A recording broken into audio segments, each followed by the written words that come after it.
Hi, I'm Rob. And I'm Joanna. And this is Growing Home Together.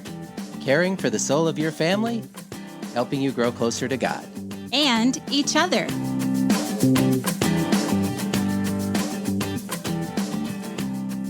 Thank you for joining us today at the Growing Home Together podcast. Today's guest is a friend and one of the greatest cheerleaders of our writing and ministry. Kathi Lipp is a national speaker, a best-selling author, and the podcast host of the Clutter-Free Academy. She's here to talk with us about her latest book, which is right on time in this crazy season of life. It's called Ready for Anything, Preparing Your Heart and Home for Any Crisis, Big or Small. Welcome, Kathi, and thanks for joining us today. Rob and Joanna, okay, first of all, you could not have given me a better compliment than to say I'm one of the biggest cheerleaders of your ministry, because I feel like that's my most exciting role, because there are things I love to talk about, but I love getting other people to listen to the right people, and you're the right people for so many. Oh, well, thank you. I mean, it's amazing to me how your book, Being Prepared in a Crisis, was released exactly at the same time the country was hit with the COVID pandemic. How did that happen? Yeah, so the timing, I would love to say it was a Kathi thing, it was a forethought thing, it really was a God thing. And I had been writing this book. We lived in the city for a long time and had a couple of instances there where I'd hoped we'd be more prepared than we actually were. I was a wishful preparer, and I realized I needed to get a lot more serious about it, not just because of those incidents, but also because we were moving to the mountains, and you don't get to play with being prepared in the mountains. Like, you're either prepared or you're not. And so I knew that I needed to up my preparedness game. But what I also realized were that there were a lot of people who knew they needed to be more prepared, but weren't. And so, yeah, the timing of this was really interesting, because I talk about things like stocking up on toilet paper and N95 masks and things like that seemed a little, some people would say alarmist, but it turned out it's actually pretty solid advice. Yeah, well, I think you're right. It was a God thing, because you are so good at breaking down and just giving people practical steps on how to do this. And so I know for us personally, with Joanna still in the process of trying to recover from the coronavirus, it seems like a really timely message. We can't remember a time in our family where life has been interrupted quite like this. And it's definitely shown us weak spots where we haven't been prepared as we could have been. So was there a defining moment that kind of showed you that your family needed to be more prepared? Yes. So both my husband, Roger, and I were able to work from home quite a bit when we lived in San Jose. And there was one day we were both working from our different offices, and we hear this banging on our front door, and we're like, what in the world? We live in a pretty, uneventful place in San Jose, California, Silicon Valley. And so I run downstairs and I hear somebody yelling, fire! There's a fire! So we live in townhouses, and 2 doors down, I yell up at Roger, we've got to go. And so I had my cell phone. Roger had nothing. He grabbed our dog. We were both in bare feet, and we stand out on our front lawn, and we see the house just 2 doors down engulfed in flames. Oh, no.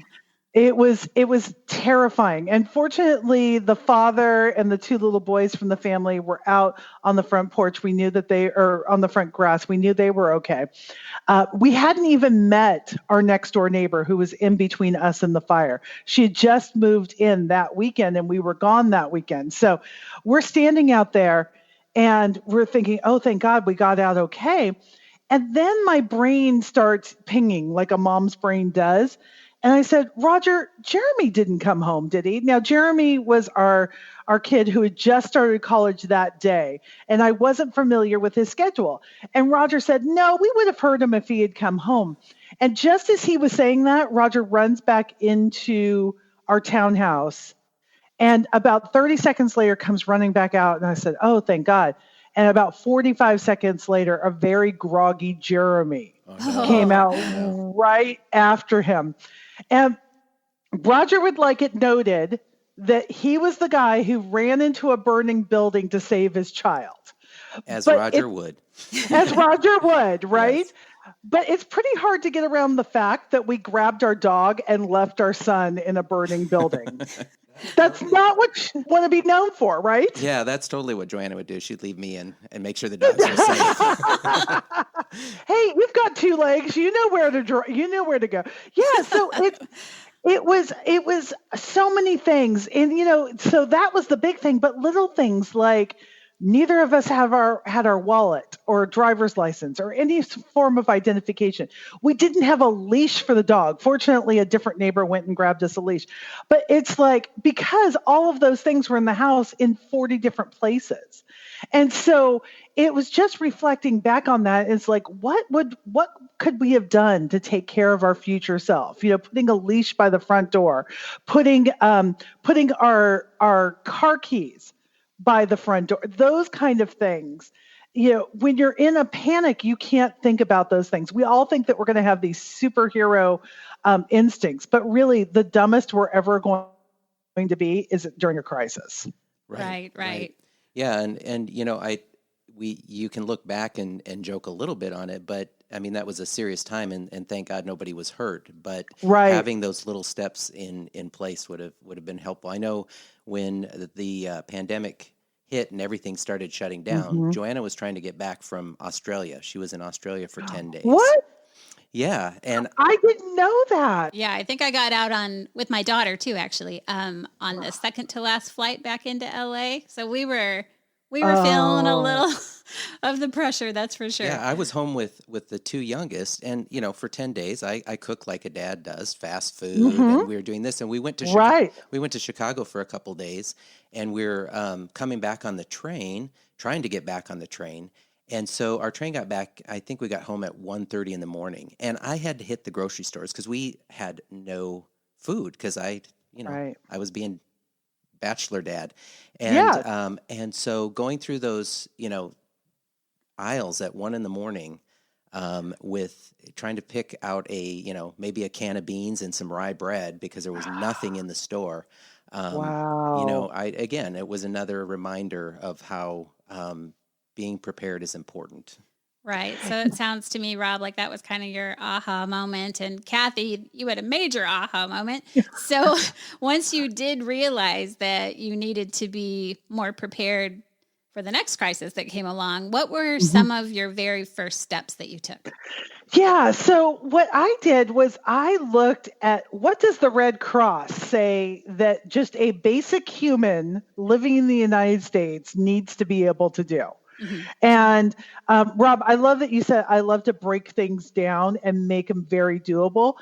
Another book I wrote was called Overwhelmed because that's how I feel with any new circumstance. And I've come to understand if I can break it down into doable steps, then I can be okay. And so what I first started with was water, which seems like such a strange thing. Why would water be such a big deal? But you can do almost anything as long as you have enough water to get you through and to make some decisions and things like that. And I think we underestimate how much water we use as, people living in a modern society. When the CDC and Red Cross said you should have a gallon of water per person per day for 2 weeks, and then think about your animals on top of that. I'm like, a gallon, really?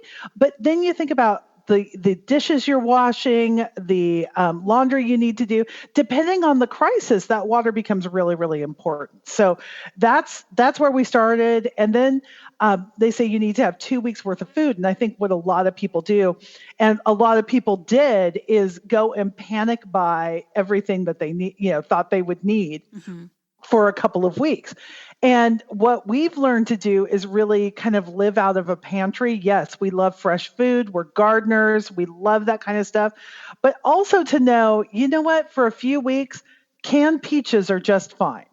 and knowing a couple of skills like, can I bake my own bread? Because that bread is not something that you can keep a ton of on hand unless you have just a ton of freezer space. So trying to think through those things Yeah. and what would we need in order to stay sheltered in place, which is a term most of us had never used until this March. What would we need? And so to not go crazy, to not stuck up on 100 cans of Spam, but to say, okay, what could my family have on hand that we would actually eat anyway eventually?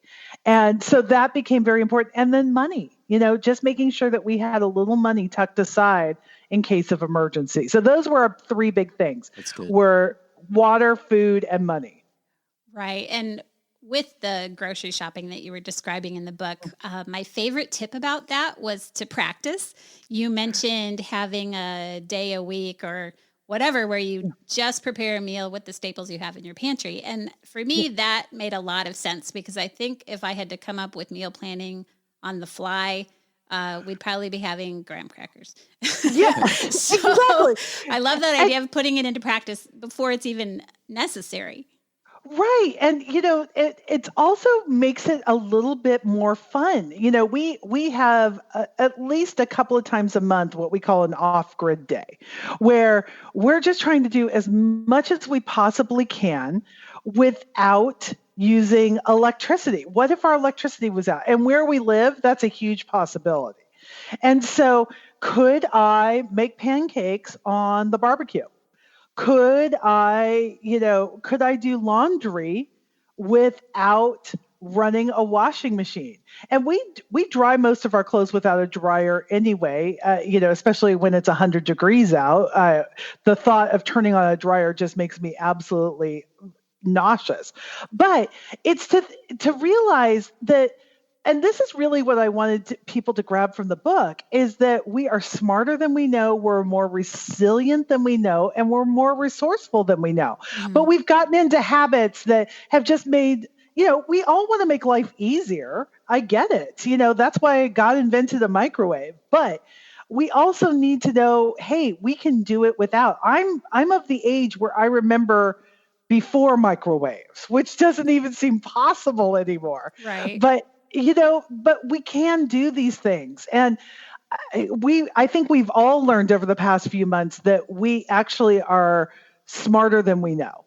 Yeah, and that's what I love about the book. As I'm going through it, you might be a little overwhelmed thinking, how can I be prepared for everything? But when you break it down, you also remind us that a lot of these things we probably have. At least we've started, and we don't even maybe know it, but we've got some of the things, and it's just a matter of kind of pulling those pieces together too.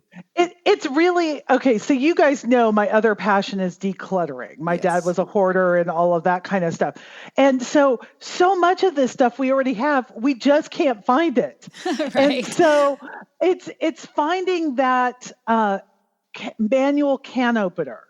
If you have an electric one, you need to make sure you have that manual one. You probably have it. And if you are a family who likes to camp, you probably already have a lot of this stuff together. But it's just a matter of saying, okay, let me check my first aid kit. Those Teenage Mutant Ninja Turtle Band-Aids. Are those from the revival, or are those from when I was a kid? These are important things to know. And so to figure that out and to realize, yes, you probably already have, I would guess 75% of this stuff. Yeah, that's great. Yep. So for families like ours that want to be prepared for a crisis, you talk about the 3-2-3. So what is the 3-2-3? So it's pretty simple. You need to be prepared for 3, living outside of your house for 3 days. If there was a fire, if there was an earthquake, there was a tornado, to have a bag packed for each person that you can be on the road, you can be where you need to be for 3 days. Now, we're very fortunate. My mom lives just an hour away from us, and whatever crisis hits her is probably not going to hit us and vice versa. But we've had to it's pretty easy for us. It's just two adults living in our house, but we also had to have a bag packed for our dog, with a certain amount of food and things like that. The cat and a portable cat litter box, which I had never thought of before all this. And now we're the geniuses who in a pandemic decided to start raising chickens. So we have a bag of chicken feed at my mom's house because, who knows what, store situations are going to be, that kind of thing. And we have a dog crate for the 4 chickens if we need to evacuate. So thinking through, if I needed to be out of my house for 3 days, what's the bare necessities I would need? A change of clothes. Let's just be honest, a couple changes of underwear. I can do anything if I'm wearing clean underwear. Food, a manual can opener, water, those things. So that's the first 3. The 2 is 2 weeks. So if you needed to shelter in place in your house for 2 weeks and not leave, so would you have the food and say that utilities were cut off? I mean, we used to think that these were doomsday scenarios, and now we've lived through something very similar to this. And here's the thing that I now know. A crisis is very rude because it shows up unexpected and it always brings a friend. And so for many of us, it wasn't just the pandemic. It was the pandemic and coming home from Australia, the pandemic and this isn't really a crisis, but our house changed hands the same day shelter in place went into place. Oh, mercy. Wow. And so I know, right? So we're trying to socially distance even before we know what that really means as we're moving out of our house. And, I left the new owners so much toilet paper. Had I known, I would have raised the price of the house. It was just crazy. And so there's always an and, for a lot of people, the and was, and now I don't have an income. And so thinking about what can I do for 2 weeks? It's not just for survival. It's to say, for 2 weeks, I don't have to panic and I have time to think. So that becomes really, really important. So you have your three days if you have to be on the road, 2 weeks shelter in place, and then 3 months of emergency funds. Now, that doesn't mean 3 months of salary because that's quite a bit, but 3 months of emergency funds, like if I had to survive, and I didn't have an income or something happened, do I have 3 months of emergency funds? And so people are like, well, that's overwhelming. I know. So that's why I want you to start with $100. And then eventually I want you to get to $500 because nobody has ever said, you know what, I had too much money for this crisis. I should not have saved that much. Right. Yeah, you will always find a place for it. Yeah, that got really real for our 2 young adult daughters because both of them ended up unemployed in this crazy season. And I'm kind of glad now because they're fine. They're totally fine. They landed on their feet. But excellent. But they're learning that lesson of having that cushion in the bank right now. Right. And I see now as they look at their savings, how that became really precious all of a sudden. And they're a lot more mindful. And I'm like, gosh, I wish that I had learned that when I was 19 or 22. That would have been awesome. Yeah. And it's such a simple way to start. I mean, I know a lot of people are probably like us. We don't keep cash on us very often anymore. You have the debit cards and things like that. And so to think, oh yeah, I should probably have some money at home ready just in case. It's simple things to start the process. Yeah. And, it's interesting. People are very worried about becoming a cashless society. I don't worry so much about that. I worry about the grid is down and I can't pay for gas. And I've actually been in that situation when we had a major blackout in Northern California. And so I've learned it's important to have that debit card and that cash because we don't live in a society where everything is cash, but we also don't live in a society where everything is electronic. You need to be prepared for both. And I'm glad your daughters are okay. That it really is. Our kids had to grow up so much faster than many of us had to because of this crisis. And there are definitely some challenges in that, but there's also some great advantages. And I love that they learned that lesson while they still had a support system in place. Yeah, you're absolutely right. Well, and I think the great thing about your book being available now is there might be some more mindfulness than I was in my kids because they've gone through something like this. That yes, we can no longer say that there isn't something that's going to come along that can affect all of us, right? We all have that sense of something that couldn't happen can actually happen. So it's good for our kids. This would be a good gift for our kids to put under the Christmas tree. Right. Yeah, and it's so interesting because when I wrote this book, the word pandemic is nowhere in it. It's just, it never occurred to me. But it's so funny that so many of the things that I was saying, we need to be prepared for. And let's be clear, when I say I was saying, it's the Red Cross was saying. I was just trying to do it in more manageable ways, translated to the pandemic.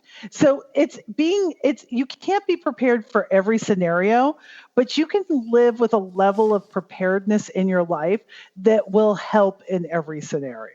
Yeah, for sure. So your book has so many great suggestions for meal planning, water prep, getting our finances in order. What do we do when those crises hit on the emotional and spiritual level? As parents and as couples, how can we get our families ready to deal with the hard times? Yeah, so I think that having the conversation in advance, and you're like, well, okay, Kathi, it's not in advance, it's hitting right now.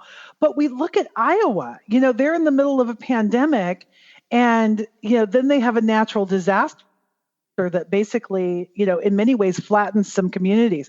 It's having the conversations ahead of time to say, guys, let's understand there are going to be bad things that come. But here's the thing, we have each other. We've got this plan into place. We're going to teach each other how to do some of these things. I really think there is something to be said about teaching our children and each other that we're more capable than we think. And so, I've had to learn to do a lot of things this year that I never thought I'd have to do living in the mountains. I've learned to tote my own water. I've learned to drive a four-wheeler. I've learned to use a log splitter. And you know what? It's done. Some people want to shelter their kids from that because they don't want, they don't want to teach them first aid because it's going to scare them to think about all the possibilities. Actually, what you're doing is empowering them. Right. And to say, you know what, you are more able to take care of yourself than you probably know. And so here are some things we need to know and understand. And, one of the things I've had to learn up here on the mountain, and it's so funny, living on the mountain is a great parallel for living in a pandemic because you don't have the resources. You can't run to the store. You can't run to these things. I've had to figure out with our animals, when is it a crisis where I need to drive them 120 miles into town to be seen, or is there something I can do to take care of them myself? And so this is where you go to books and you look things up. And it's so interesting to be able to say, okay, mentally, I'm learning to be prepared to take care of the people and the animals I love. And we can do that as well. I think spiritually also, there is such a huge component because I don't know about you guys, but I have been very, very frustrated during this pandemic where people say, I'm not going to live in fear. I'm going to go live my life. And I really think that some people are using that word fear and as if it's a bad word. I think fear is a very normal reaction. It's what you do with the fear. Right. So does my fear turn into anxiety because I sit here and I wring my hands because there's nothing I can do? Or does my fear turn into wisdom and I take wise steps to protect and prepare my family and each other?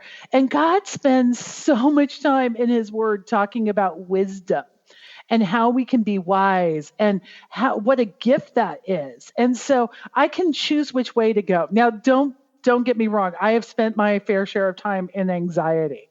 But what that does, it poisons the people around me. And so, but when I'm working in wisdom, it's like, okay, there are actually things we can do to use what God has given us. And I love that old saying, trust God and tie up your horse. Yeah. Be wise with the mind and the resources that God has given you. It's a spiritual gift. It really is. Yeah. And it's balance. And Yes. we're not trying to take control of our lives, but God is very clear that we also should take steps, like you said, to be good stewards. And kind of on that stewardship piece, another great thing that you talk about in the book is your stockpile isn't just for you. And that's another thing that we can teach our kids, another opportunity. Can you explain that a little bit? Yeah, absolutely. So when we lived in the city, our stockpile was enough for us, our next door neighbor, who's about 20 years older than we are, and some of our adult kids who didn't have storage space. But it was also for neighbors. We had so many friends who went through a job loss or something like that, and we were able to just open it up and say, "Hey, you can shop here. Take what you need." And the other beautiful thing is we bought this mountain house 2 years ago today, and we were using it as an Airbnb. Well, Airbnb also has another wonderful program called Open Homes, and we live very close to where the car fire and the campfire happened in 2018, Okay. where it devastated the city of Paradise, was 95% gone. Well, we were able to open our home and just say, guys, we have all the food you need, we have all the water you need, we have a washing machine with the detergent you need.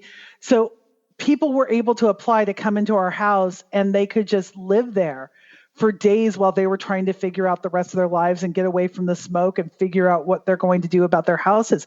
So your stockpile, I think when you think about prepper is, a word that I've been called, you think about your stockpile and guarding it with a gun. Right. And I think of myself as being prepared to help my neighbor. Yeah. And that's the whole shift. It's saying, I'm not going to live in a scarcity anxiety mindset. I'm going to live in a God has provided for every one of my needs so much that I'm able to share with those who are in crisis right now. And someday I'm going to be in crisis and people will share with me. And I think that is such a New Testament model of how we want to live. For sure. Right. I mean, I think we all know that hard times and crises are the things that get us on our knees and allow us to experience God for real. And God meets us in those so faithfully. And so I love that even in the worst of times, that's when God shows up. And when we love people like that, in the way that you're describing, how we have prepared not just for our own needs, but for the needs of others. Man, what a phenomenal opportunity to just show that Jesus is right here and his love is a real and living thing. So I just love that. And we were able to say, hey, guys, we're praying for you. We have people who are praying for you. And here was the beautiful thing that just, touched me so much was that at the end of all of that, I wanted to get our house even more ready for when we have people. And so many of my friends sent money and books and children's toys. Mm-hmm. So that the next time we have people come to the house, we are prepared for them. So there's so many ways to say, okay, when I'm prepared, I'm able to share with others. And you're so right. It is such an opportunity. It gives you a chance to talk about God's love where in other circumstances you wouldn't be allowed. Right. And you're not just focused on your own trying to survive. You can reach outside of yourself. And it's another great lesson, as you said, to kind of take that fear and replace it, that we can give our kids. They can see us sharing and giving and not panicking in that. And I know sometimes for us, what we might call as trust is us kind of doing that avoidance of the fear. I know Joanna and I for years put off doing a will because we didn't know what to do on the guardianship with our kids piece. Yes. And we knew full well behind that if anything happened to us, not having a plan would be much worse for our kids than having a plan. But that Right. fear of and whenever it would come up, well, we didn't live by family, so we just would kind of, well, what do we do? We moved around a lot when the kids were younger, and so we just were always in that, like, what do we do? And so we didn't do anything. And so you don't want to be in that kind of situation. So Yeah. And, to understand that's a real anxiety, to right. have to make that decision. And that's okay. There's no shame in that. But also understanding, it's so interesting. Once the decision has been made, there's such an opportunity for peace there. But, it's pulling the trigger. And that's the hard part for so many of us. And I didn't want to prepare for a long time because it felt like it was inviting trouble. And, it's a twisted way of thinking, but it does produce anxiety. But then once you've done it and you say, okay, here's the water, we're fine. You stop waking up in the middle of the night thinking about those things. Yeah. So, when I think of preparing for a crisis, it can get overwhelming. And so, if anyone listening feels that way, what would you tell them? I would say start with something simple. So the simplest thing to do, get enough water, and it feels like, okay, so water is cheap. It's easy to get. I would recommend getting some 7-gallon storage containers that you can stack up in your garage. Get a few of those. Get a few pallets of Costco water. And here's the thing. Your most important check mark is done. Right. Just figure out how many people live in your house. You want to do 14 gallons per person. That's 2 weeks worth of water per person. And then if you've got some animals, we have little tiny animals. They don't take much water. So we do a gallon for all of them. And once you have, for us, it's that, 28, I'm trying to remember how much it is. It's about 40 gallons for us. Then you're like, big check mark. And then you can start to do a little bit of the meal planning, another big check mark. And you start to put, a little bit of money away in a sock drawer or in a we have a fireproof safe that we've got a little bit of money in. And, you start to get these little check marks and you're saying, okay, this may not help us if our house burns down, but if the dishwasher crashes and burns, we are halfway to saving for a new dishwasher. Those are the things that are going to make you feel empowered and keep you from being overwhelmed. For sure. And I would encourage people, it wasn't a lead-in question, but, to get your book because it really does walk people through those steps. So it isn't overwhelming. I want to say the book isn't scary. It's not there to scare you into doing the thing, which you guys have really pointed out. But to say, you know what, we all know there's going to be a crisis. We just don't know when or what. And so here's a baseline that's going to help everybody. And so, there's a lot of practical stuff in there, and there's a lot of encouraging stuff in there too. For sure. There is. I love the way you communicate. Like you mentioned that you're a huge resource for people to learn about decluttering their home. You're the only one I know who can make organizing my house sound fun. Oh, you're so great. Thank you for saying that. You know what? Because it leads to such freedom. That's why I'm such a hype girl about it. Right. And like talking about preparedness, it can make us feel afraid or guilty, but not with you because the way you communicate it, it's accessible. It's hope giving. So I really hope everyone listening today just gets their hands on this. It's going to be a game changer for so many families. All I want is for people to be a little more prepared today than they were yesterday. That's it. If you are 0.5% more prepared today than you were yesterday, you're going in the right direction. That's what I want for people. It's great. Right. Well, Kathi, we cannot thank you enough for joining us today. And you've been a huge encouragement to trust God and just start to prepare for tomorrow.